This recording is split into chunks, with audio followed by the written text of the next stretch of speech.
வணக்கம். எல்லாரும் எப்படி இருக்கீங்க? நல்லா இருப்பீங்கன்னு நினைக்கிறேன். நான் வந்து தீபாவளிக்கு ஒரு 4 நாள் ஊருக்கு போயிருந்தேங்க. அந்த விலாக் தான் பார்க்க போகிறீங்க. இது வந்து மைசூர்லேருந்து கொள்ளைகால் வர வழியிலங்க வர்ணா லேக் அப்படிங்கிறது. நாங்கள் ஒரு 20 வருஷத்துக்கு முன்னாடி மைசூர் வரும்போதில் இந்த லேக்கில் எதுவுமே இல்லை. பட் இப்போ பார்த்தீங்கன்னா போட்டிங்கில் எல்லா டைப்பும் ஸ்பீட் போட்டு, பெடல் போட்டு, பனானா ரைடு அப்படி நிறைய விட்டுருக்காங்க. வருஷத்தில் 3/4 நாள் இதில் தண்ணி இருக்குங்க. மைசூர் வந்தீங்கன்னா இந்த லேக்குக்கும் போங்க. ஒரு 2 ஹவர்ஸ் நல்லா டைம் ஸ்பெண்ட் பண்ணலாம்.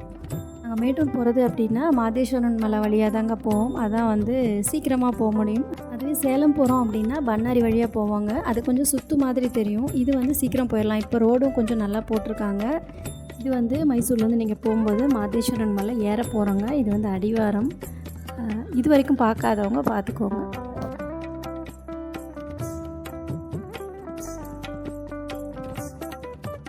இந்த லைட்டிங்ஸ்லாம் எப்போவுமே இருக்காதுங்க. இது எனக்கு தெரிஞ்சு தசராக்காக போட்டிருப்பாங்க.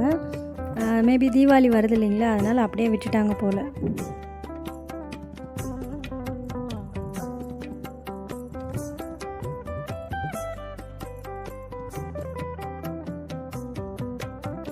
இது வந்து ஆதி சங்கராச்சாரியாருடைய ஸ்டாச்சுங்க. இது வரைக்கும் நாங்கள் ஒரு தடவை கூட போய் பக்கத்தில் இருந்து பார்க்கல. ஒவ்வொரு தடவையும் போகும்போது ரோடு வேலை நடக்குது, இன்னும் கொஞ்ச நாள் ஆகும் இதை ஓப்பன் பண்ண அப்படின்னு சொல்லிடுவாங்க. சரி, அவரை பக்கத்துலேருந்து பார்க்குறதுக்கு இன்னும் நமக்கு வாய்ப்பு கிடைக்கல. எங்கள் அத்தை வீட்டிலேருந்து ஆப்போசிட்டில் பார்த்தீங்கன்னா இந்த மலையெல்லாம் தெரியுங்க. எப்படி வந்து க்ளவுட்ஸ் அப்படியே காலையில் போகுதுன்னு பாருங்களேன். இன்றைக்கி வந்து மேச்சேரியில் இருக்கக்கூடிய பத்ரகாளி அம்மன் கோவில் போனால் ரொம்ப நாள் ஆச்சு அப்படின்னு சொல்லிட்டு கிளம்புனாங்க. நான் இவர் மாமா அத்தை 4 பேரும் போனோம். இந்த கோவில் மேட்டூர்லேருந்து போனீங்கன்னா ஒரு 20 கிலோமீட்டர் வரும்னு நினைக்கிறேங்க. சேலத்துலேருந்து வந்தீங்கன்னா 32 கிலோமீட்டர் வரும். வண்டி பார்க்கிங்க்கெலாம் எங்கேயும் இடம் இல்லைங்க. நீங்கள் ஓரத்துலேயே நிறுத்திடணும். உள்ளே வந்தீங்கன்னா சாமிக்கு தேவையான பூஜை பொருட்கள் எல்லாமே கிடைக்கும். இது வந்து சேலம் டு தருமபுரி மெயின் ரோடோட பிரிவிலேயே இந்த கோவில் இருக்குங்க. நீங்கள் தேடுற மாதிரியெல்லாம் அவசியம் இருக்காது. 800 வருடங்கள் பழமையான இந்த கோவில் வடக்கு வாசல் நோக்கி இருக்குங்க. ராஜகோபுரங்கள் கம்பீரமாக காட்சி அளிக்கிறத பாருங்கள். 4 திசைகளிலும் 4 கோபுரங்கள் இருக்குங்க. கருவறைக்கு முன் மண்டபத்தில் மையப்பகுதியிலிருந்து பார்த்தீங்கன்னா மூலவரையும் மூலவர் கோபுரத்தில் இருக்கக்கூடிய தங்க கலசத்தையும் நீங்கள் அந்த இடத்துல நின்னே பார்க்கலாம்.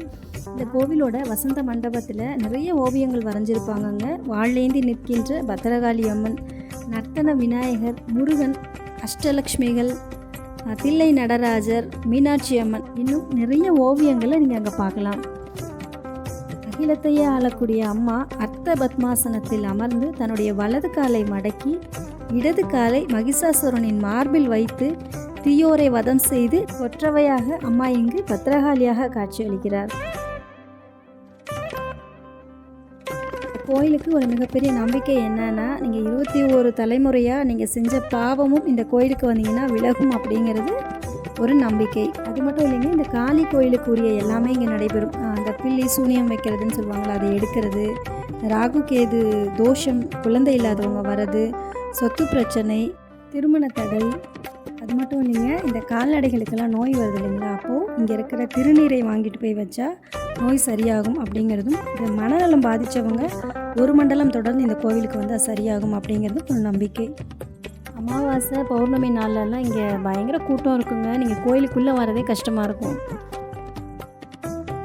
இந்த ஒரு நல்ல காரியம் தொடங்கிறதுக்கு முன்னாடி இந்த பூவாக்கு கேட்குறது அப்படிம்பாங்க இல்லைங்க, அது இங்கே ரொம்ப ஃபேமஸ். இந்த கோவிலில் விநாயகர் பார்த்திங்கன்னா கோயிலோட சைடில் இருக்கிறாரு. எல்லா கோயிலையும் என்ட்ரன்ஸ்லேயே இருப்பார் இல்லைங்களா, அது என்ன காரணம் அப்படின்னு எனக்கு தெரியல. அப்படியே 2 புறமும் இந்த பக்கம் 2 பெண்கள், அந்த பக்கம் 2 ஆண்கள் இருக்கிற மாதிரி இருக்கும். அமாவாசை பௌர்ணமி எல்லாம் வந்து அம்மனுக்கு விதவிதமாக சிறப்பான அலங்காரங்கள் எல்லாமே செய்வாங்கங்க. இந்த கோயிலில் மாசி மாத திருவிழா ரொம்ப வந்து சிறப்பாக நடைபெறுங்க. அது கூடவே தேரோட்டமும் நடைபெறும். கோயிலில் உள்ள நுழையும் பொழுதேங்க ஒரு சிலர் வந்து எலுமிச்சை மரத்தை தனக்குத்தானே திருஷ்டிக்காகவோ என்னவோ தெரியல, தனக்குத்தானே தலையை சுற்றிக்கிட்டு கீழே போட்டு அவங்க காலையே அதை மிதிப்பாங்க. அப்படி இல்லைன்னா தலையை சுற்றிட்டு வேல் அதை வந்து குத்தி வைக்கிறாங்க. திருஷ்டியெல்லாம் போகும் அப்படிங்கிறது ஒரு ஐதீகம். இங்கே நீங்கள் சாமிக்கு வேண்டிட்டு கிடாயெல்லாம் வெட்டலாங்க. சைட்லேயே வந்து அதுக்கான தங்கும் இடமெல்லாம் இருக்குது. நீங்கள் அங்கேயே சாப்பாடெல்லாம் போடுற மாதிரி இடமும் இருக்குங்க.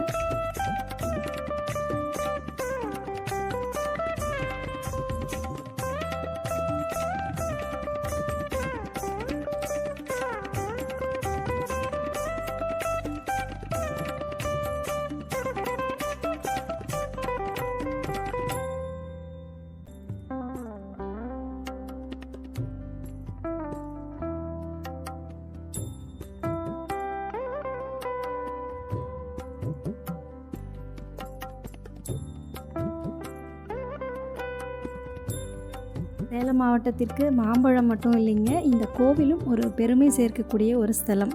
கோயிலில் நல்லபடியாக சாமியெல்லாம் கும்பிட்டு முடிச்சாச்சுங்க. நாங்கள் போன அன்றைக்கி கூட்டமும் இல்லை, அதனால் சீக்கிரமாக கும்பிட்டுட்டு வெளியில் வந்துட்டோம்.